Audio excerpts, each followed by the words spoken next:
কেউ বলেছে তোমার নাম্বারটা তুমি কোথায় গেছে আমি জানি না। দেখো এই আমার নাম্বারটা লিখে দে, তুমি মামা যাও পাগলা করে লিখে দে। আর শোনো, এই ঠিক আসো,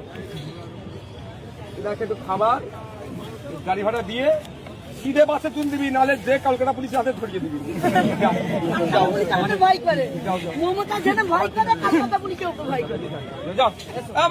নাম্বার দিয়েছে না, না শুনলে পুলিশকে ধরে হলে নিয়ে সেন্ট্রাল লকাপে চলে যাবে।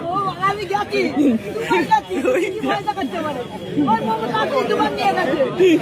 এবারে ভাইজানের ছেলে হচ্ছে মমতার ছেলে, এবারে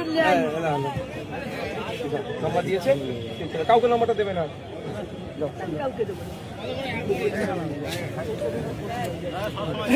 তুমি যাও, এবার শুধু রাগ হয়ে যাচ্ছে আমার রাগ হয়ে যাচ্ছে। যাও না,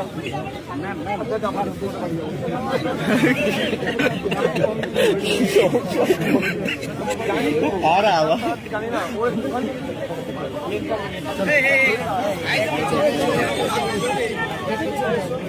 যাও না।